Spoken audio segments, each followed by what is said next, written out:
Okay, now these... So those ribs are definitely his. There are still thousands of people missing, and as time goes on, the graves are getting harder to locate.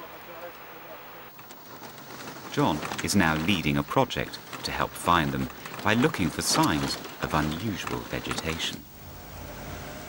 When you dig a grave and bury people, you cause a huge footprint of disturbance, and that disturbance has an effect on the vegetation. So it's a matter of seeing if satellite images can pick that up. We think it can, and we've been out on the ground looking at various graves that we know exist to look at the vegetation and to see how it might be best observed using satellites. John's team found that where bodies were buried, nettles and certain other plants grew higher than normal. He meets the International Commission on Missing Persons head of exhumations, John Sterenberg, next to a suspected mass grave. The footprint's going to be bigger than the actual grave, obviously. Yeah. I wonder if there's a focal point of nettles that's going to indicate the grave, a bit like at number 10. Because this stuff at the edges is not as strong, is it? It's not. It's a different type, different set of species, different stands, unlike the heavy stuff in there. Yeah. But the vegetation's quite different. That's classic. Yeah. I mean, it's nettles and all these great tall weeds and grasses and so on. In relation to the hay meadow over there, it's totally different. But it fits the bill because there's no ditch, and you're straight off the road. Yep. I could ask ICTY if they've got an aerial image of this. Because you're talking about 150 people, maybe, aren't you? When the bodies have been recovered by forensic archaeologists, they are brought here to be reassembled before being returned to their families.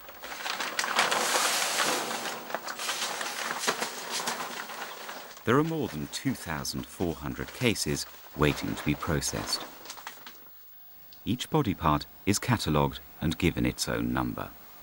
Cheryl, what's the throughput a day? How many can you process? Well, each case is unique in terms of the size of it, because a body bag can contain a couple of bones, a body part, or the remains of many individuals that are unassociated. And so generally we do about 20 cases a day. However, that varies depending on the type of case. That's a lot. Mm-hmm. So how much of this guy have you got made in? Only its upper body, and it's like some kind of t-shirt, sport t-shirt. So doing gently so I can wash it, clean everything out. Muhyiddin's looking for any small fragments, any kind of personal effect, as well as teeth, because of course they are particularly important in the DNA process. A team of anthropologists sort the washed bones into individual skeletons and DNA test them. It's a difficult job because these people's killers dug them up and reburied them using diggers. This was done to try and confuse war crimes investigators. One person's body was often scattered between 2 or 3 graves. As you can see, we have many people represented. And just right off the top here, I can see 3 right tibiae. So we have at least 3 people what do we have? We have 7 people represented in this assemblage by the left scapula.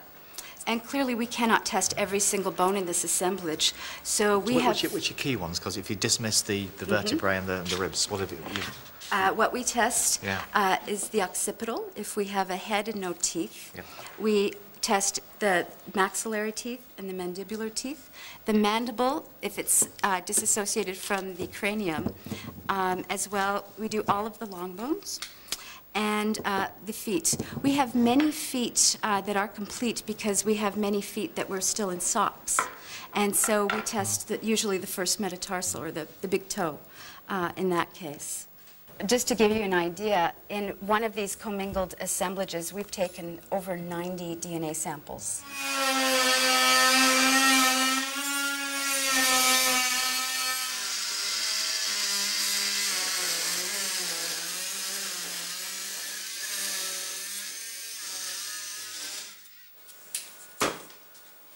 Well, dare I call them the spare bones, what will happen to them? They won't go back to the family, they'll just stay here, will they? No, but they go into a big ossuary that's built at Potticelli. So what I'm saying is that there's no chance that a family will get bones back from somebody else. No. And the bones they do get back, they will know absolutely belong to the person Exactly. that belongs to them. That is Yeah. right.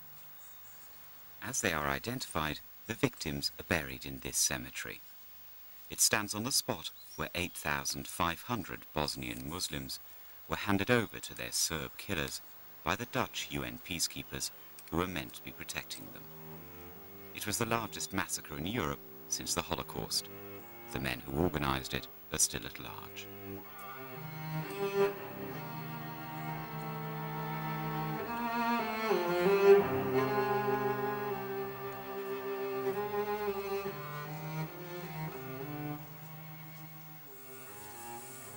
This is really quite numbing, isn't it? You compare this to something like the American cemetery in Normandy, where everything's in little neat lines and small crosses and beautifully maintained, and here you've got something which is, in a sense, much more rustic, but in its own way much more poignant. I've looked at the ages on the ones I can see so far. The youngest was 17, the oldest is 67. This is why we excavate mass graves. This is why we try and locate our victims. This is why we try and recover them in a proper way. This is where it culminates. This is where the families can come and put the flowers, put the rosaries on the headstones. This is where the names can be set to be remembered. This is where they can come and grieve